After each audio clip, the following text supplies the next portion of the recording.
Parmi les podcasteurs qui font des interviews, il y a différentes écoles. Comment est-ce que toi, tu abordes le fait de faire des interviews? Comment est-ce que tu les prépares? Ben ça, c'est pareil, je suis assez feignant. Donc, je fais peu de préparation. J'écris une petite intro. Bien sûr, je regarde qui ils sont, mais j'y passe pas non plus des heures. En général, je les connais, ou j'en ai entendu parler, ou tu vois, ou j'ai lu un de leurs bouquins, donc j'ai pas besoin de préparer énormément. Et ce que j'aime faire, c'est en fait, je leur donne du travail. Donc, je leur demande quel est le sujet primordial que tu voudras, euh, dont tu voudras parler sur le podcast. Et donc, je leur Donc, tu demande, leur voilà, envoies un document à remplir? En fait, c'est sur Calendly. Donc quand ils choisissent le temps et la date du podcast, je leur pose une question. Quel est le sujet hyper spécifique et hyper pratique dont tu es expert, dont tu voudrais parler sur ce podcast-là? Donc, je les fais bosser. Et honnêtement, après, moi, la façon dont j'interviewe les gens, c'est littéralement, j'ai une conversation avec eux parce que je suis curieux de savoir comment ils font cette chose en particulier. Donc, j'ai pas, j'aime au début les premiers épisodes, et ça, j'ai beaucoup appris grâce au feedback que j'ai reçu. Les premiers épisodes, je commençais traditionnel, donc je parlais de qui ils sont pendant 15 minutes au début, en disant alors Hmm. donne-moi ton parcours de A à Z, tu vois, j'allais sur tous ces trucs bateaux. Et puis à la fin, tu vois, les genre 15 dernières minutes, il y avait un peu de temps pour faire des trucs bien pratiques, genre étape par étape, etc. Et j'ai reçu du feedback en disant, la majorité des gens me disaient, mais en fait, tout ce que tu dis à la fin, j'aimerais bien que ça soit en fait tout l'épisode et que tu évites de trop parler de qui ils sont, parce qu'enfin, moi je m'en fous personnellement un peu de qui ils sont, des trucs comme ça, tu vois. Hmm. Et, et en fait, ça a évolué comme ça. Et maintenant, en fait, je leur demande de choisir un sujet hyper pratique. Et ensuite, on va direct sur le sujet. J'ai la chance, grâce à l'expérience marketing que j'ai, parce que ça fait presque 10 ans maintenant que je suis dans ce milieu-là, d'avoir une connaissance large du domaine. Je suis pas un spécialiste de beaucoup de trucs, mais je connais le marketing en général, quoi. J'ai quelques connaissances là-dessus. Donc, ça me permet de suivre, en fait, la discussion et juste de poser des questions, poser des questions, poser des questions, gratter. Et en général, j'ai une question écrite. En fait, sur mon truc de podcast, j'ai un document ouvert. Donc là, comme on est là, on se voit. Et puis sur la gauche de mon écran, j'ai un petit document avec mes notes. Et en général, il y a une seule question, c'est bah, explique-moi comment tu fais le sujet que tu as choisi. Et ensuite, c'est pourquoi. Oui, mais comment tu fais ça? Attends, on va revenir en arrière. Mais comment tu fais Hmm. ça? Et je gratte quoi, pendant 1 heure.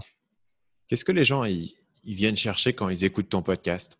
C'est quoi le résultat ou l'émotion que tu veux que les gens ressortent?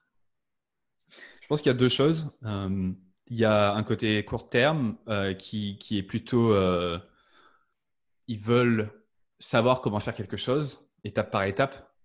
Bien, tu vois, genre si tu veux savoir comment écrire une étude de cas client en détail, j'ai interviewé par exemple la Head of Marketing at Notion, qui est une ancienne journaliste, etc. Donc on parle de ça pendant 1 heure. Donc là, il y a pas mal de gens qui vont là-dessus, qui écoutent pour ça.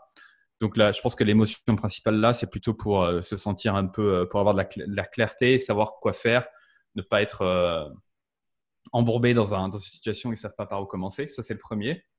Mais la seconde émotion, je pense que c'est plus long terme. C'est quelque chose qui arrive, et je reçois pas mal d'emails là-dessus. Une fois que tu as écouté plusieurs épisodes, c'est le fil rouge un peu du podcast.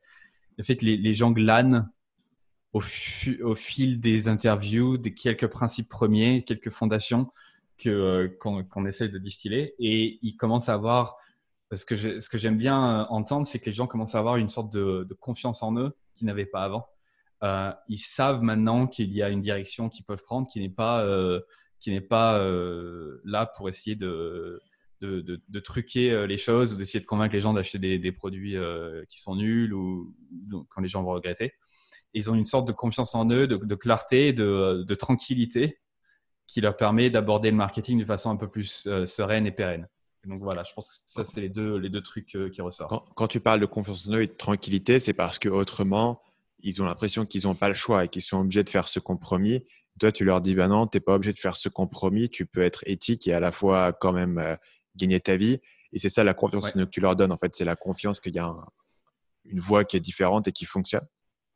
Oui, et en fait, ce que j'entends beaucoup, c'est que les gens ont une narrative interne qui est vraiment là-dessus, en disant voilà, moi je suis quelqu'un de bien, je suis quelqu'un d'honnête, etc. Et ce que je vois autour, les marketeurs ceux qui sont les plus vus sont en général ceux qui aussi parlent de trucs un peu quand même qui sont un peu discutables.